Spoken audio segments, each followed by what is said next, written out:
नमस्कार। आज का अपना टॉपिक है शरीर में प्रतिरक्षा तंत्र। आपने पिछले वीडियो के अंतर्गत पढ़ा है कि हमारे शरीर का प्रतिरक्षा तंत्र बाहरी रोगाणुओं से शरीर की रक्षा करता है। हमारा जो प्रतिरक्षा तंत्र है वो बाहरी रोगाणुओं से शरीर की क्या करता है, सुरक्षा करता है। हमारा प्रतिरक्षा तंत्र रोगाणु के प्रति अनुक्रिया करता है तथा इन रोगाणुओं के प्रति स्मृति भी रखता है। अर्थात जब प्रथम बार किसी रोगाणु से सामना होता है, जब प्रथम बार किसी रोगाणु से शरीर का सामना होता है तो प्रतिरक्षा तंत्र उस रोगाणु की स्मृति बना लेता है और जब कभी भविष्य में वही रोगाणु वापस शरीर में प्रवेशित होता है तो उसे फटाफट अनुक्रिया करके उसे नष्ट कर देता है। अब देखिए, प्रतिरक्षा तंत्र क्या होता है। वे समस्त संरचनाएं जो रोग प्रतिरोधक क्षमता से संबंधित होती हैं, वे समस्त संरचनाएं जो रोग प्रतिरोधक क्षमता से संबंधित होती हैं। रोग प्रतिरोधक क्षमता से संबंधित जो रचनाएं होती हैं वो प्रतिरक्षा तंत्र का निर्माण करती हैं। अब देखिए, आपके शरीर में वे कौन कौन सी रचनाएं हैं जो रोग प्रतिरोधक क्षमता से संबंधित होती हैं। जैसे लसिकाव अंग रोग प्रतिरोधक क्षमता से संबंधित है, अभी बात करेंगे कैसे। इसके अलावा अनेक प्रकार के उत्तक, इसके अलावा अनेक प्रकार की कोशिकाएं जैसे मोनोसाइट, न्यूट्रोफिल, इसके अलावा लिम्फोसाइट द्वारा बनाई जाने वाली एंटीबॉडी। ये समझ जो संरचनाएं होती हैं ये रोग प्रतिरोधक क्षमता से संबंधित होती हैं, जो सभी मिलकर हमारे शरीर के प्रतिरक्षा तंत्र का क्या करती हैं, निर्माण करती हैं। यहाँ इस वीडियो के अंतर्गत हम जो पढ़ेंगे वो पढ़ेंगे लसिकाव अंग। तो देखिए, लसिकाव अंग क्या होते हैं। वेरी इंपॉर्टेंट है। लसिकाव अंग क्या होते हैं। वे अंग जिनमें लिम्फोसाइट, हमारे शरीर में वे अंग जहाँ लिम्फोसाइट, आपने पढ़ा है लिम्फोसाइट क्या है, WBC का एक प्रकार है। तो वे अंग जहाँ लिम्फोसाइट का परिपक्वन, जहाँ जो लिम्फोसाइट है उसका परिपक्वन हो, लिम्फोसाइट की उत्पत्ति हो और उसका प्रतिरोधवन हो, ऐसे अंगों को हम लसिकाव अंग कहते हैं। तो लसिकाव अंग क्या है। हमारे शरीर में पाए जाने वाले वे अंग जहाँ लिम्फोसाइट का परिपक्वन हो, उत्पत्ति हो तथा प्रतिरोध भवन हो, उन अंगों को हम लसिकाव अंग कहते हैं। लसिकाव अंग जो होते हैं वो दो प्रकार के होते हैं, एक तो प्राथमिक लसिकाव अंग और दूसरे हैं द्वितीयक लसिकाव अंग। तो देखिए, हमने क्या पढ़ा कि लसिकाव अंग क्या होते हैं। वे अंग जहाँ लिम्फोसाइट का, जो लिम्फोसाइट है उसकी उत्पत्ति तथा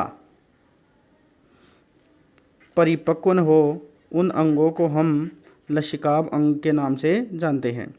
अब जो लसिकाव अंग होते हैं वो दो प्रकार के होते हैं, एक तो प्राथमिक लसिकाव अंग और दूसरे हैं द्वितीयक लसिकाव अंग। तो प्राथमिक लसिकाव अंग क्या होते हैं। प्राथमिक लसिकाव अंग वे अंग होते हैं जहां लिम्फोसाइट की उत्पत्ति व परिपक्वन होता है। प्राथमिक लसिकाव अंग वे लसिकाव अंग होते हैं जहां लिम्फोसाइट की उत्पत्ति और क्या होता है, परिपक्वन होता है। उन स्थानों को हम कहते हैं या उन लसिकाव अंग को कहते हैं प्राथमिक लसिकाव अंग। अब द्वितीयक लसिकाव अंग क्या है। लिम्फोसाइट की उत्पत्ति हो गई, अब लिम्फोसाइट है वो क्या बनाएगी, एंटीबॉडी। तो द्वितीयक लसिकाव अंग क्या है, शरीर में उपस्थित वे अंग जहां एंटीजन और एंटीबॉडी के बीच पारस्परिक क्रिया होती है, या कह सकते हैं जहां एंटीजन और एंटीबॉडी के बीच युद्ध होगा और उस युद्ध में एंटीबॉडी एंटीजन को नष्ट कर देगा। तो प्राथमिक लसिकाव अंग वे अंग होते हैं जहां लिम्फोसाइट की उत्पत्ति व क्या होता है, परिपक्वन होता है, तथा द्वितीयक लसिकाव अंग वे अंग होते हैं जहां लिम्फोसाइट द्वारा निर्मित एंटीबॉडी व एंटीजन के बीच पारस्परिक क्रिया होती है। तो देखिए, प्राथमिक लसिकाव अंग कौन कौन से होते हैं।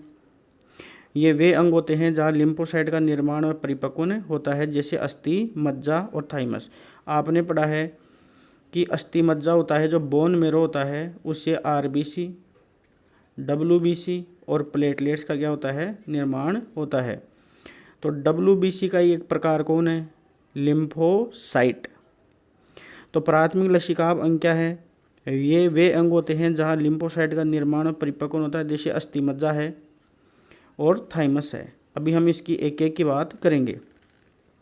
तो देखिए, अस्थिमज्जा व थाइमस प्राथमिक लसिकाभ अंग है, वेरी इंपॉर्टेंट क्वेश्चन है। अब देखिए, ये मानव शरीर है। इस मानव शरीर में जो अस्थिमज्जा है,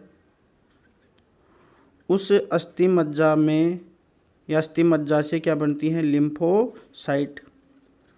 अब लिम्फोसाइट बन गई, तो अब लिम्फोसाइट है, एक तो बी लिम्फोसाइट होती है, एक टी लिम्फोसाइट होती हैं। तो वे लिम्फोसाइट जिनका परिपक्वन थाइमस में होता है, वे लिम्फोसाइट जिनका परिपक्वन थाइमस में होता है, थाइमस एक ग्रंथि है, आगे हम पढ़ेंगे। थाइमस ग्रंथि में जिन लिम्फोसाइट का परिपक्वन होता है वे किस रूप में परिवर्तित होती हैं, टी लिम्फोसाइट के रूप में परिवर्तित होती हैं। तो देखिए, अस्थिमज्जा मुख्य लसिकाभ अंग है। लिम्फोसाइट की उत्पत्ति भ्रूणावस्था में उपस्थित विशेष प्रकार की मीजोडर्मी रुधिरोत्पादक स्तंभ कोशिकाओं से होता है। थाइमस भी एक लसिकाभ अंग है। थाइमस हृदय के पास उरोस्थि के नीचे स्थित लसिकाभ अंग है।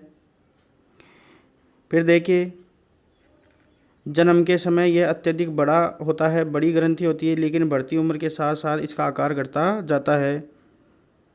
वृद्धावस्था तक आते आते ये नष्ट हो जाता है। अस्थिमज्जा और थाइमस में टी लिम्फोसाइट का परिवर्धन और क्या होता है, परिपक्वन। तो एक क्वेश्चन आता है कि टी लिम्फोसाइट का परिपक्वन या निर्माण कहाँ होता है, तो आपका उत्तर होगा थाइमस।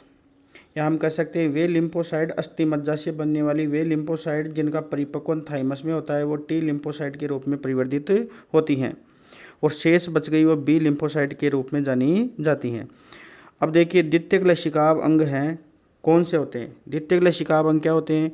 वे लसिकाभ अंग जहाँ लिम्फोसाइट द्वारा निर्मित जो एंटीबॉडी है, या कह दो बी लिम्फोसाइट द्वारा जो निर्मित एंटीबॉडी है, और एंटीजन के बीच जिन स्थानों पर अनुक्रिया होती है, उन स्थानों को हम द्वितीयक लसिकाभ अंग कहते हैं। ऐसे स्थान हैं जैसे प्लीहा, लसिका गांठें या लसिका ग्रंथियाँ, टॉन्सिल आदि जो होते हैं, यहाँ पर एंटीजन और एंटीबॉडी के बीच पारस्परिक क्रिया होती है, जिन्हें द्वितीयक लसिकाभ अंग कहा जाता है। जैसे पहला है प्लीहा। प्लीहा एक लसिकाभ अंग है जहाँ रोगाणुओं को या एंटीजन को नष्ट किया जाता है। इसके अलावा है लसिका गांठें। आपको मैंने पढ़ाया था लसिका तंत्र, जिसमें आपने पढ़ा था कि जगह जगह लसिका गांठें पाई जाती हैं, लसिका ग्रंथियाँ पाई जाती हैं। तो लसिका ग्रंथियाँ अपने शरीर में आपको 11वीं क्लास में पढ़ाया गया था कि लसिका तंत्र पाया जाता है। जो ये लसिका तंत्र होता है वो लसिका वाहिनियों, लसिका और लसिका गांठों से बना होता है। जो लसिका ग्रंथियाँ या लसिका गांठें हैं, उनमें एंटीजन को फांस कर उन्हें नष्ट किया जाता है। इसके अलावा हमारे गले में स्थित जो टॉन्सिल है, वो टॉन्सिल भी लसिका उत्तक के रूप में जाने जाते हैं, जो संक्रमण से या एंटीजन से शरीर की सुरक्षा करते हैं। इसके अलावा देखिए, MALT क्या होता है?